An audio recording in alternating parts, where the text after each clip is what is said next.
बिस्मिल्लाहिर्रहमानिर्रहीम अल्लाहुम्मा सल्ली अला मोहम्मद व आले मोहम्मद। अस्सलाम वालेकुम। एस्ट्रोलॉजी की क्लास के साथ आप लोग की खिदमत में हाज़िर हूँ। आज का हमारा जो टॉपिक है लगन का मालिक मरीख जो है उसको हम देखेंगे। तमाम घरों में आज हमने स्कॉर्पियो असेंडेंट जो है उसको देखना है कि इसका लॉर्ड प्लैनेट जो है वो सारे घरों में क्या असरात देगा। लेकिन उससे पहले कुछ सवालात हैं। सबसे पहला सवाल था कि राहु और केतु ये कंबस्ट होते हैं या नहीं होते, एक सवाल आया था। तो मैं एक चीज़ आपको वाज़े करता चलूँ कि कंबस्ट सिर्फ प्लैनेट्स होते हैं।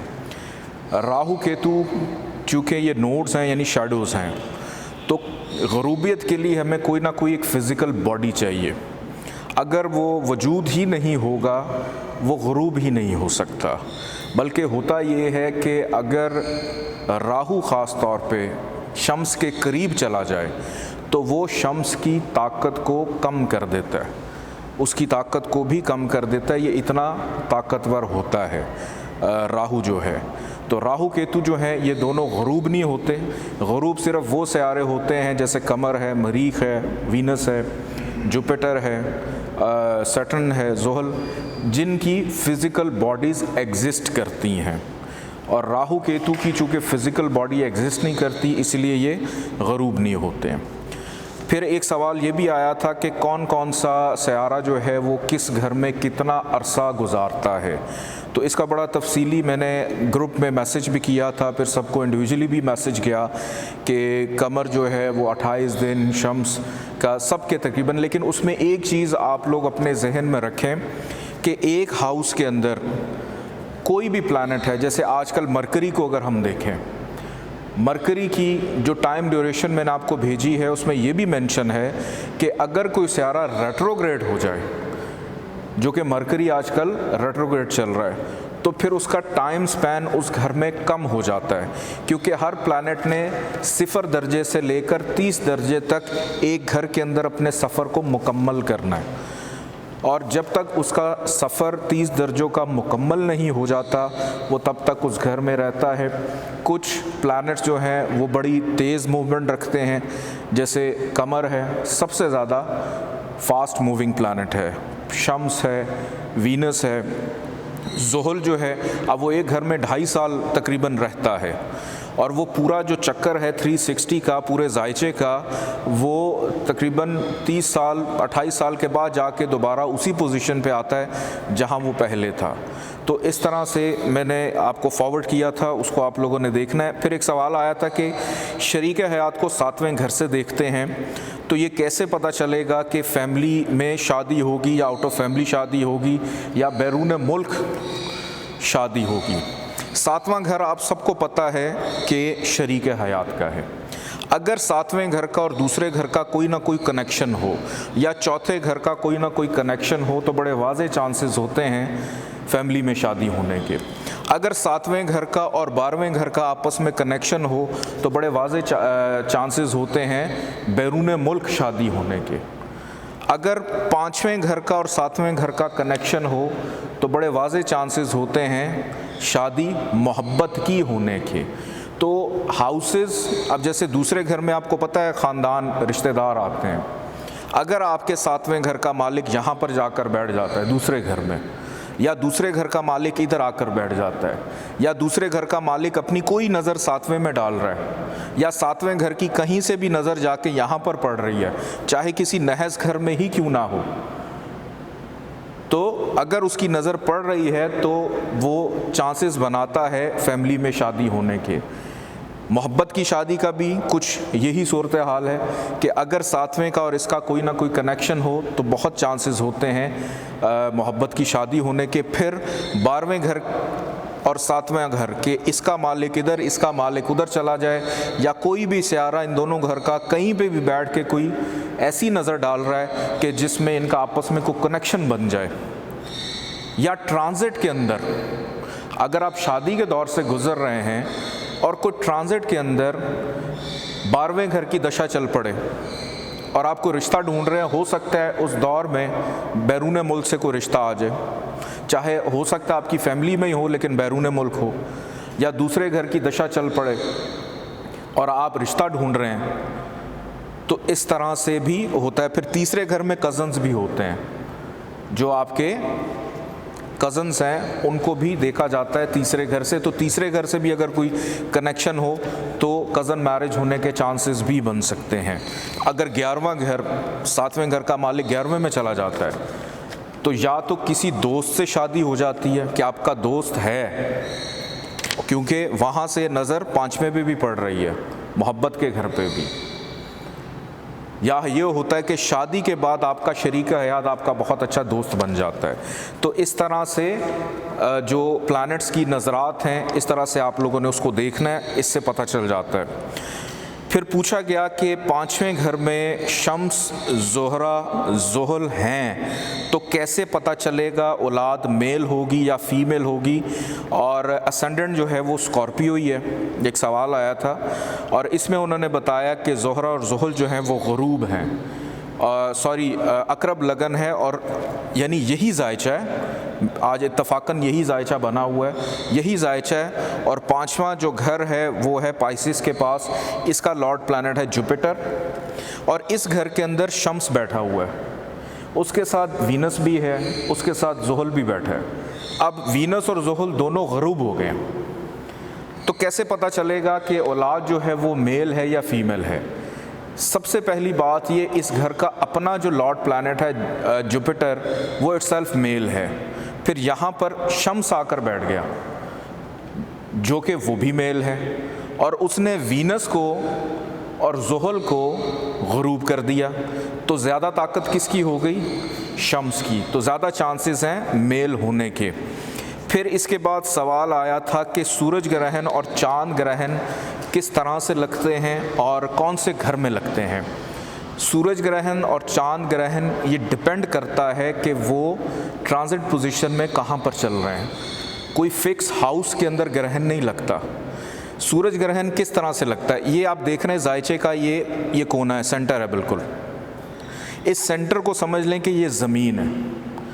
जो हम जायचा बनाते हैं किसी भी शख्स का, एक शख्स पैदा हुआ, वो शख्स कहाँ पे है? ज़मीन में, अर्थ में, जहाँ पे हम रहते हैं।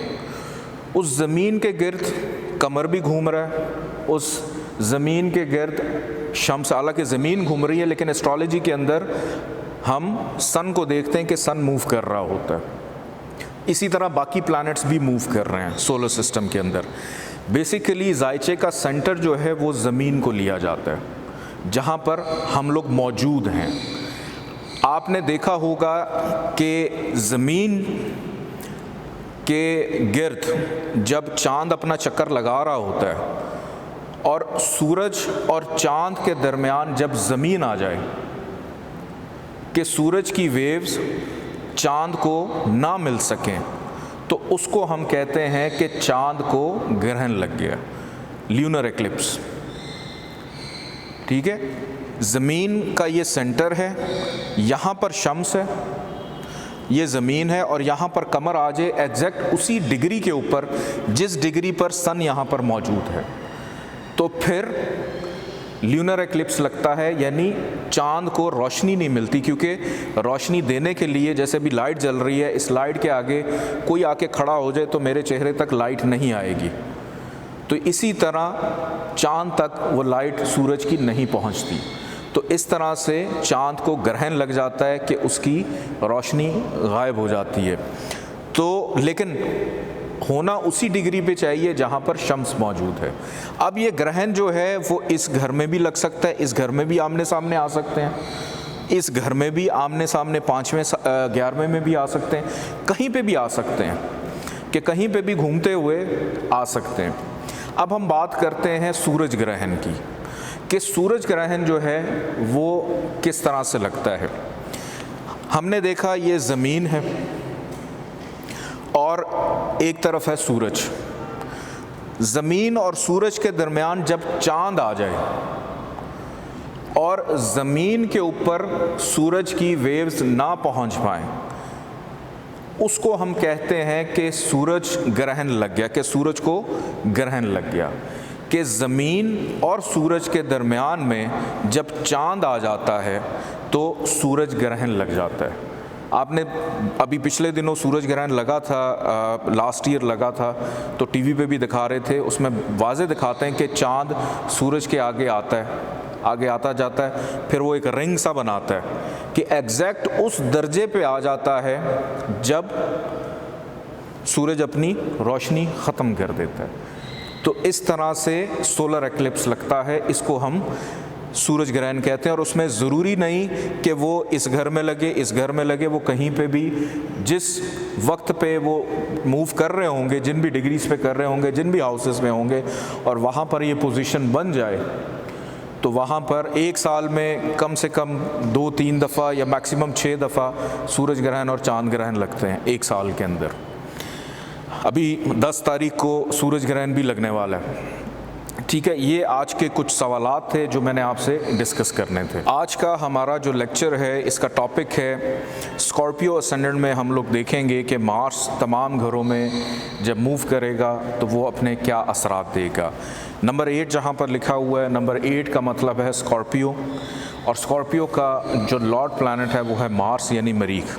तो मरीख के पास इस जायचे की मेन कंट्रोलिंग पावर है। एक चीज़ मैं यहाँ पे बता दूँ कि मार्स के पास हैं 2 घर, एक नहस घर भी है और एक लगन का मालिक भी है। और लगन का जो मालिक है उसके लिए ये आम है और छठे घर के लिए ख़ास है। लेकिन जब भी कोई लगन हो और उसका कोई लॉर्ड प्लैनेट हो तो हमेशा वही ख़ास रहता है, उसकी ही अफादियत सबसे ज़्यादा होती है, वही अपने इम्पैक्ट ज़्यादा शो करता है। इस जायचे के अंदर मार्स की अपने जहन में रखिएगा कि 3 नज़रात होती हैं, उसकी 3 एस्पेक्ट्स हैं, चौथी, 7वीं और 8वीं, ये 3 नज़रात हैं। जिस घर में बैठा है उसी कुव्वत से, उसी ताकत से, उसी एनर्जी से चौथी नज़र भी डालेगा, 7वीं भी डालेगा और 8वीं नज़र भी डालेगा। डिग्री वाइज इसकी कैपेबिलिटी, इसकी ताकत आप लोगों ने लाजमी चेक कर लेनी है। अगर मैं कहीं पे नहीं बता रहा तो इसका ये मतलब नहीं है कि आप उसको इग्नोर कर दें, क्योंकि उसने अपने असरात डिग्री के मुताबिक ही देने होते हैं। सबसे पहले घर में अगर मरीख आकर बैठ जाता है लगन के अंदर, लगन के अंदर मैंने आप लोगों को बताया था कि लगन का मालिक अगर लगन में आ जाए तो यहाँ पर एक योग बनता है जिसको हम कहते हैं पंच महापुरुष योग। लेकिन ये योग कमर और शम्स को नहीं लगता। इसके अलावा जो 5 प्लैनेट्स हैं उनको लगता है, जिसमें मार्स है, इसमें जुपिटर है, इसमें वीनस है, इसमें सैटर्न है और एक मरकरी है। तो इन 5 प्लैनेट्स को पंच महापुरुष योग लगता है, जो कि हम एडवांस लेवल में जाके इस पर तफसीली गुफ्तगू करेंगे। और इन 5 पंच महापुरुष योग के अपने अपने नाम हैं। कोई भद्र नाम का है, कोई रुचक नाम का है, कोई हंस नाम का है। तो इस तरह से मुख्तलिफ इनके नाम हैं। यहाँ पर अगर मरीख आकर बैठ जाता है जायचे के पहले घर में, तो यहाँ पर मरीख को एक योग मिलता है जिसको हम कहते हैं रुचक नाम का पंच महापुरुष योग, रुचक। ठीक है, RUCHK। आप इसको अपनी वर्डिंग्स में भी लिख सकते हैं कि ये आपको पढ़ा है। अब रुचक नाम का जो योग है ये बेसिकली एक राज योग में आता है। राज योग का मतलब होता है एक बहुत अच्छा योग। रुचक नाम का पंच महापुरुष योग क्या करता है, अगर मरीख पहले घर में ही मौजूद हो तो यहाँ पर इंसान को बहुत ज़्यादा बाहिम्मत कर देता है, बहुत ज़्यादा हौसलामंद कर देता है। इंसान फेमस हो जाता है कि अपनी फील्ड के अंदर उसका नाम पैदा हो जाता है। उसकी जो ज़ाहरी पर्सनालिटी है वो बड़ी अच्छी होती है, कि वो एक कंफ्यूज पर्सनालिटी नहीं होता। क्यों? क्योंकि उसको एक राज योग मिल गया जिसको हम कह रहे हैं पंच महापुरुष योग। एक अच्छा योग उसको मिल गया। तो यहाँ पर मरीख बहुत अच्छे असरात देता है। यहाँ से जब ये डालेगा, चौथी नज़र जायचे के चौथे घर में, घर का सुख है, वालदा से ताल्लुकात हैं, जो भी चीज़ें चौथे घर से मंसूब हैं उन तमाम चीज़ों में फ़ायदा देगा, और जब मरीख की दशा अंतरदशा चलेगी उसमें ज़्यादा फ़ायदा देगा। यहाँ से ये डालेगा 7वीं नज़र जायचे के 7वें घर में, शरीक हयात अच्छा मिलेगा, पार्टनरशिप में फ़ायदा होगा, रोज़मर्रा की जो आमदन है उसमें उसको बेनिफिट मिलेगा, उसको पता होगा कि मैंने रोज़ कैसे पैसे कमाने हैं, उसको कैसे बेहतर करना है। लेकिन डिग्री वाइज इसकी ताकत ज़रूर देख लीजिएगा, ये ना हो कि 0 डिग्री पर मरीख बैठा है या 1 दर्जे पे है और आप कह दें कि जी कमाल हो गया। नहीं, उसकी डिग्री देखना बहुत इम्पॉर्टेंट है। इसके बाद 8वीं नज़र डालेगा जायचे के 8वें घर में, तो इंसान अपनी मुश्किलात को अपनी अक्ल समझ बूझ से बआसानी दूर कर लेगा। आगे बढ़ते हैं जायचे के दूसरे घर की जानिब के मरीख अगर आकर बैठ जाता है जायचे के दूसरे घर में, कि लगन का मालिक उठा और ख़ुद जाकर बैठ गया फाइनेंस के घर में, तो यहाँ पर मरीख अच्छी पोजीशन लेकर बैठता है, फाइनेंस में भी फ़ायदा देगा, ख़ानदान में भी फ़ायदा देगा। लेकिन एक ख़राबी पैदा करेगा कि इंसान की जो गुफ्तगू है उसमें थोड़ी तलखी पैदा कर देगा। ये एक नेचुरल सी चीज़ है, क्योंकि मरीख जो है वो है ही आतिशी, तो आतिशी अंसर लेकर आया है, तो बोलने में उसने तलखी ज़रूर रखनी है। यहाँ से ये डालेगा चौथी नज़र 5वें घर में। 5वें घर में सबसे पहले बेटे का योग बनाया, उसके बाद मोहब्बत में आसानी, अनसर्टन गेंद दिलवाएगा, स्टमक की प्रॉब्लम नहीं आने देगा। 7वीं नज़र इसने डाली जायचे के 8वें घर पे, मुश्किलात को दूर करेगा, और इसने 8वीं नज़र डाली 9वें घर पे, वालिद से बॉन्डिंग अच्छी करेगा, नसीब बेहतर करेगा, पैदाइशी तौर पे उसका आला तालीम में आसानी उसको पैदा करेगा और उन तमाम चीज़ों में फ़ायदा देगा। मजहबी लिहाज से बड़ा जो है एक गहरी सोच रखने वाला इंसान होगा। आगे बढ़ते हैं जायचे के तीसरे घर की जानिब, कि मरीख अगर आकर बैठ जाए जायचे के तीसरे घर में, अब यहाँ पर मरीख को शर्फ मिलता है। अब उसको शर्फ मिल रहा है किन चीज़ों के अंदर? शर्फ मिल रहा है छोटे बहन भाइयों की ज़िम्मेदारी, शर्फ मिल रहा है फ़जूल के सफ़र, शर्फ मिल रहा है फ़जूल की मेहनत, फ़जूल की कम्युनिकेशन। फिर तीसरा घर नेगेटिव थॉट्स का भी है, मेहनत का भी घर है। तो इन तमाम चीज़ों को हाईलाइट करेगा कि यहाँ पर शर्फ तो उसको मिल रहा है, लेकिन उसका फिर भाग दौड़ उसकी बहुत ज़्यादा कर देगा, उसको बहुत ज़्यादा अग्रेसिव कर देगा कि उसको किसी के हाथ की ना तो कभी कोई खाना पसंद आएगा, ना किसी के हाथ का कोई काम पसंद आएगा, कि अपने हाथ से उसने सारे काम करने। यहाँ से इसने डाली चौथी नज़र छठे घर में, हाउस ऑफ कंपटीशन। इसमें उसको जितवा देगा कि दूसरों से, क्योंकि मेहनत के उसके हर वक्त दिमाग पे मेहनत सवार है, तो दूसरों से आगे निकलने का जुनून, लेकिन उसके साथ साथ अनरेस्ट भी करेगा, हेल्थ इश्यूज़ भी दे देगा, कर्ज में भी मुब्तला कर सकता है। वो तमाम ख़राबियाँ जिनका ताल्लुक़ छठे घर से है उनको हाईलाइट कर देगा। यहाँ से डालेगा 7वीं नज़र जायचे के 9वें घर में। वालिद से प्रॉब्लम होंगी, मज़हब से प्रॉब्लम होगी, यानी मज़हब पे जल्दी उसका एतमाद या यकीन नहीं होगा, और हर चीज़ के लिए मेहनत के बग़ैर उसको कुछ नहीं यहाँ पे मिल के, कामयाबी बग़ैर मेहनत के उसको नहीं मिलेगी। ये उन लोगों में से नहीं होगा कि जिसको बैठे बिठाए एक थाली सजी सजाई मिल जाए और वो आराम से बैठ के खाए, और ख़ास तौर पे जब मरीज़ की दशा अंतरदशा चलेगी उसमें ज़्यादा उसकी भाग दौड़ करवाएगा। और यहाँ से डालेगा 8वीं नज़र जायचे के 10वें घर पे, तो 10वां घर करियर कि अपनी दशांतर दशा के अंदर ख़ास तौर पे करियर के अंदर मेहनत बढ़ा देगा, ज़्यादा कर देगा। तो इस पोजीशन के ऊपर अगर मार्स हो, इस जायचे में मार्स का स्टोन पहना जाता है, लेकिन अगर शर्फ का हो तो फिर अवॉइड करना है किसी को मार्स का जेम स्टोन रिकमेंड करने से। आगे बढ़ते हैं जायचे के चौथे घर की जानिब कि मार्स अगर आकर बैठ जाता है चौथे घर में, तो यहाँ पर बैठा हुआ मार्स बहुत अच्छा हुआ, वालदा के साथ ताल्लुकात में बेहतरी, घर का सुख, ज़मीन जायदाद प्रॉपर्टी का सुख, गाड़ी उसकी जो है वो भी उसको बड़ी अच्छी मिल जाएगी। यहाँ से डालेगा चौथी नज़र जायचे के सातवें घर में, शरीक हयात से फ़ायदा, मैरिटल लाइफ अच्छी। सातवीं नज़र उसने डाली जायचे के 10वें घर में, करियर में स्टेबिलिटी देगा। 11वें घर पे उसने 8वीं नज़र डाली, मुनाफा, ख्वाहिशात का पूरा होना, अच्छे दोस्त मिलना, बड़े बहन भाइयों से फ़ायदा मिलना, लेकिन कहीं ना कहीं छोटी मोटी बीमारी दे देना।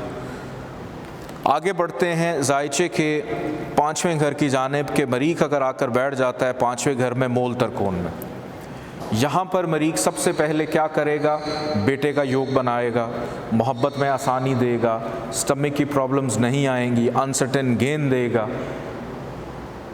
फिर यहाँ से डालेगा चौथी नज़र जायचे के 8वें घर पे, मुश्किलात को दूर करेगा, रुकावटों को दूर। यहाँ से डालेगा 7वीं नज़र जायचे के 11वें घर पे, बड़े बहन भाइयों से फ़ायदा, काम काज कारोबार में मुनाफा। फिर उसके बाद यहाँ पे उसकी पड़ी 8वीं नज़र 12वें घर पे कि हो सकता है कि औलाद होने के बाद कोई ना कोई कनेक्शन उसका बन जाए बैरून मुल्क भी, अखराजात को भी और फजूल के ख़र्च को भी कंट्रोल करेगा। आगे बढ़ते हैं जायचे के छठे घर की जानिब। जायचे के छठे घर की जानिब कि मरीख अगर आकर बैठ जाता है जायचे के छठे घर में, अब ये मरीख का अपना घर है, ओन साइन है, लेकिन घर नहस है। यहाँ पर मरीख को इस जायचे में 6, 8, 12 घरों के अंदर विपरीत राजयोग नहीं लगता। क्यों? क्योंकि नहस घर का मालिक नहस घर में आ गया, लेकिन हमने जब कंडीशन पूरी करने के लिए लगन को देखा तो पता चला कि मरीख तो लगन का खुद मालिक है और वो यहाँ पर आकर बैठ गया। तो मरीख को इस जायचे में, मैं सिर्फ मरीख की बात कर रहा हूँ, बाकी प्लैनेट्स की बात नहीं कर रहा, कि मरीख को अकरब लगन में विपरीत राजयोग नहीं लगता। इस कंडीशन पे मरीख जो है वो ख़राब होता है, नहस होता है उसका अपना घर, लेकिन लगन को उसने उठाकर रख दिया कहाँ, रोग दुख तकलीफ़ के घर में। कि छठे घर से रिलेटेड चीज़ों को, चूँकि अपने घर में आ गया है, छठे घर से रिलेटेड चीज़ों को मैनेज तो करेगा, लेकिन जो लगन का है मालिक, लगन के लिए बहुत बुरा हो जाता है कि इंसान हमेशा ज़हनी दबाव में रहता है, हमेशा मुकाबलेबाजी में रहता है, हमेशा मायूसी में रहता है। ठीक भी होगा लेकिन लगेगा कि मैं बीमार हूँ। यहाँ से ये डालेगा चौथी नज़र जायचे के 9वें घर पे, तो इसके पैदा होने के बाद मरीख अगर यहाँ पे है तो इसका वालिद भी बीमार रहना शुरू हो जाएगा, क्योंकि बीमारी के घर से वो नज़र डाल रहा है वालिद को भी। कामों में रुकावट आएगी, 9वां घर नसीब का घर है, सक्सेस रेशो उसकी कम हो जाएगी। यहाँ से डालेगा 7वीं नज़र जायचे के 12वें घर में, तो फजूल के अखराजात बढ़ा देगा। 8वीं नज़र डालेगा, अपने ही घर को देख रहा है, लेकिन अपने घर से देख रहा है, लेकिन घर उसने नहस घर से देख रहा है, तो असेंडेंट के लिए भी बुरा हो जाएगा कि बैठा नहस जगह पे और वहाँ से 8वीं नज़र उसने लगन पे भी डाल दी, तो डबल ख़राबी हो गई। आगे बढ़ते हैं जायचे के 7वें घर की जानिब। मरीख अगर आकर बैठ जाता है जायचे के 7वें घर में, यहाँ पर मरीख बहुत अच्छा होता है। क्यों? क्योंकि यहाँ से मरीख लगन को देख रहा है, अपने ही घर को, असेंडेंट को। तो यहाँ पर बैठा हुआ मार्स बहुत अच्छा होता है, शरीक हयात अच्छी मिलती है और शराकतदारी में भी फ़ायदा, डेली वेजेस में भी फ़ायदा, आपकी अपनी पर्सनालिटी को भी फ़ायदा देगा। यहाँ से डालेगा चौथी नज़र करियर में के शादी होने के बाद काम काज करियर में भी बेहतरी करेगा और तरक्की की तरफ लेकर जाएगा। फिर यहाँ से उसने डाली 8वीं नज़र जायचे के दूसरे घर पे, तो शादी के बाद फाइनेंस को भी बेहतर करेगा। आगे बढ़ते हैं जायचे के 8वें घर की जानिब कि मार्स अगर आकर बैठ जाता है जायचे के 8वें घर में, यहाँ पर मार्स नहस में, फिर से बता दूँ विपरीत राजयोग मार्स को इस लगन में नहीं है कि अगर हम यहाँ पर देखें कि ये नहस घर का मालिक नहस घर में आ गया और अब हमने लगन को तलाश करना है तो लगन तो ये खुद है, तो इस जायचे में मार्स को विपरीत राजयोग नहीं लगेगा। तो यहाँ पर मार्स बहुत बुरा होता है, हर चीज़ हर काम में रुकावट के पैदाइश से लेकर आखिरी दम तक जब जब मार्स की दशा अंतरदशा चलेगी उस दौर में तो बहुत तिगनी का नाच नचाएगा, लेकिन बाकी अदवार के अंदर भी या ट्रांजिट पोजीशन में भी सत्यानाश करके रखेगा। मायूसी, नाउमीदी, परेशानी, डेथ फोबिया, हादसात, करप्शन, रिश्वत, वो तमाम चीज़ें जो हैं उसमें फिर विरासती मसाइल उनको भी पैदा करेगा। यहाँ से डालेगा चौथी नज़र जायचे के 11वें घर पे, ख्वाहिशात का पूरा ना होना, दोस्त मुखलिस ना मिलना, बड़े बहन भाइयों से प्रॉब्लम होना, बच्चों की अज़दवाजी ज़िंदगी में प्रॉब्लम होना। यहाँ से इसने डाली 7वीं नज़र दूसरे घर में, फाइनेंस डिस्टर्ब रहना, ख़ानदान से दूरी, मिजाज ना मिलना। 8वीं नज़र इसने डाली जायचे के तीसरे घर में, तो फजूल की मेहनत और वो भी मुश्किलात से कि कोई भी चीज़ उसको आसानी से नहीं मिलेगी। आगे बढ़ते हैं जायचे के 9वें घर की जानिब के मरीख अगर आकर बैठ जाए जायचे के 9वें घर में, यहाँ पर मरीख को हबूत होता है यानी नीच का हो जाता है, डिबिलिटेशन का। अब यहाँ पर मरीख बाउंड हो गया है सबसे बुरे असरात देने के लिए। यहाँ पर मोल तरकोन वाली थ्योरी फ्लॉप हो जाती है। क्यों? क्योंकि नीच का हो गया तो कभी भी अच्छे असरात नहीं देगा कि पैदाइश के बाद वालिद के लिए प्रॉब्लम्स और ये बंदा ख़ुद अपने लिए प्रॉब्लम बन जाता है। तो कभी भी ऐसी पोजीशन या नहस पोजीशन में ऐसे प्लैनेट को कभी भी एक्टिव नहीं करना। मिसाल के तौर पे अगर कोई जायचे में प्लैनेट बहुत अच्छा है और उसकी डिग्री कम है, आप उसको एक्टिव करने के लिए कुछ जेमस्टोन रेकमेंड कर देते हैं ताकि उसकी जो पॉजिटिविटी है वो ज़रा थोड़ी सी बढ़ जाए जो नहीं मिल रही। अगर एक जायचे में कोई सयारा ख़राब है और आप ये तसव्वुर करके उसका स्टोन पहन लें कि शायद उसकी नेगेटिविटी कम कर देगा, तो ऐसा कभी नहीं होता। वो ख़राबी को एक्टिव कर देता है मज़ीद।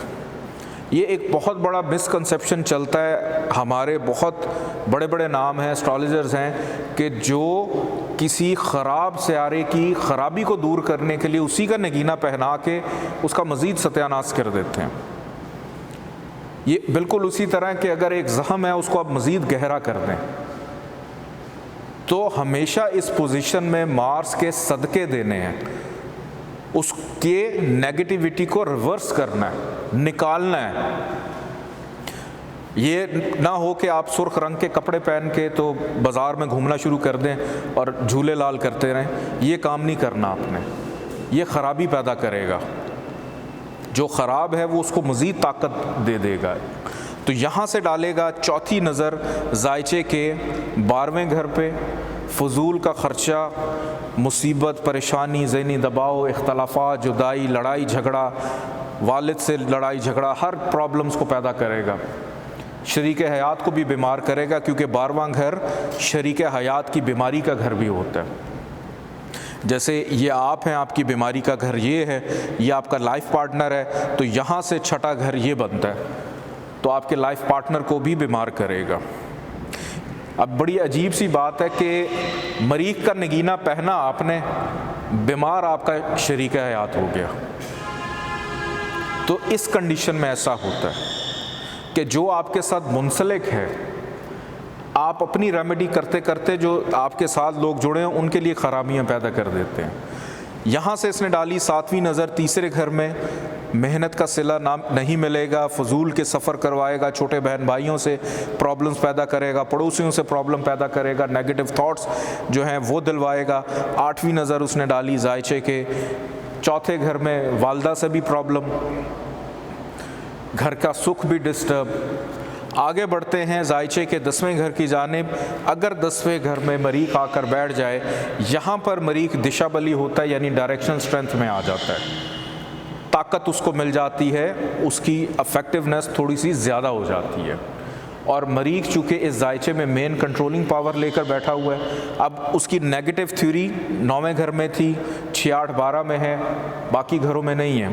यहाँ पर बहुत अच्छा है करियर के लिए, मुस्तकिल मिजाजी के लिए, तरक्की के लिए, प्रमोशन के लिए, कोई सरकारी गवर्नमेंट जॉब के लिए या हाई ऑफिशल्स के लिए बहुत अच्छा हो जाता है यहाँ पे मार्स, कि ऐसा शख्स अपने बिजनेस, करियर, काम काज को लेकर बहुत ज़्यादा जिम्मेदार होता है, चाहे लड़का हो चाहे लड़की हो। यहाँ से चौथी नज़र इसने डाली असेंडेंट पे कि पर्सनालिटी को बोल्ड करेगा, बेहतर करेगा। 7वीं नज़र इसने डाली चौथे घर पे, घर का सुख देगा। 5वें घर पे 8वीं नज़र पड़ी, बेटे का योग बनाया, मोहब्बत में आसानी देगा और उन तमाम चीज़ों में फ़ायदा देगा जिसका ताल्लुक़ 5वें घर से है। आगे बढ़ते हैं जायचे के 11वें घर की जानिब। यहाँ पर अगर मरीख आकर बैठ जाए तो बहुत अच्छा होता है। मुनाफे के घर में आकर बैठ गया कि जो काम करेगा उसका फ़ायदा मिलेगा, ख्वाहिशात पूरी होंगी, अपनी दशांतर दशा में ज़्यादा पूरी होंगी, दोस्त अच्छे मिलेंगे, सोशल सर्कल बड़ा वसी होगा, सियासी सोच रखने वाला बंदा होगा। लेकिन उसके साथ साथ कहीं ना कहीं कोई छोटी मोटी बीमारी ज़रूर देगा, क्योंकि छोटी बीमारी का भी घर है। कभी नज़ला हुआ, कभी खांसी लग गई, कभी सीढ़ियों से गिर गए, कभी खाना बनाते हुए हाथ कट गया, कोई ना कोई, कभी शोल्डर फ्रीज़ हो गया, लेकिन वो बीमारी जो जल्दी ख़त्म हो जाए। यहाँ से चौथी नज़र इसने डाली जायचे के दूसरे घर पे, फाइनेंस के लिए बहुत अच्छा। और मैंने आपको बताया कि अगर दूसरे और 11वें घर का आपस में पॉजिटिव वे में कोई कनेक्शन हो जाए तो फाइनेंशियली ऐसा बंदा बहुत स्ट्रांग हो जाता है, बहुत ज़्यादा स्ट्रांग हो जाता है। 7वीं नज़र इसने डाली जायचे के 5वें घर पे, औलाद का सुख देगा, बेटे का योग बनाएगा, मोहब्बत में आसानी। और 8वीं नज़र इसने डाली जायचे के 6ठे घर में, बीमारी, रोग, दुख, तकलीफ़, कानूनी मामलात में आसानियाँ पैदा करेगा। 6ठा घर कानूनी मामलात का, लिटिगेशन का भी होता है। ठीक है, आगे बढ़ते हैं जायचे के 12वें घर की जानिब के मरीख अगर आकर बैठ जाता है जायचे के 12वें घर में, यहाँ पर बैठा हुआ मरीख नहस हो जाता है, क्योंकि नहस घर है, ख़राब घर है। यहाँ पर विपरीत राजयोग उसको नहीं मिलेगा, ख़राबी देगा और यहाँ से ख़राबी मुंतकिल करेगा। फ़जूल के ख़र्चे से आ जाए, फ़जूल की मेहनत पे, बीमारी पे, कर्ज़ पे। और सबसे इम्पॉर्टेंट चीज़, शादी नहीं होने देता। शादी हो जाए तो डिवोर्स तक बात चली जाती है, इतनी ख़राबी पैदा करता है ये। और जब इसकी दशांतर दशा चले तो उसमें मियाँ बीवी के माबैन इख्तलाफात बढ़ जाते हैं, पार्टनरशिप नहीं कभी किसी के साथ होने देता, डेली वेजेस में प्रॉब्लम्स को पैदा करता है। इस जायचे में मार्स का स्टोन पहना जा सकता है। अगर आप लोग ये समझें कि जी इसके साथ साथ तो 6ठा घर भी एक्टिव हो जाएगा, तो मैंने शुरू में एक बात बताई थी कि जो लगन का लॉर्ड है वो ज़्यादा अफेक्टिव है। अगर मार्स जायचे के तीसरे घर में, 6ठे घर में, 8वें घर में, 9वें घर में और 12वें घर में होगा तो मार्स का जो नगीना है सुर्ख मरजान, रेड कॉरल बनता है। वो आपने कभी नहीं रेकमेंड करना किसी को या नहीं पहनना। लेकिन अगर मार्स कम्बस्ट हो जाए, यानी गुरूबियत का शिकार हो जाए, चाहे नीच का ही क्यों ना हो, चाहे 6, 8, 12 में क्यों ना हो, तो फिर उस सूरत में आप मार्स का स्टोन लेकर पहन सकते हैं ताकि उसकी गुरूबियत को ख़त्म किया जा सके। बहुत शुक्रिया, अल्लाह हाफ़िज़।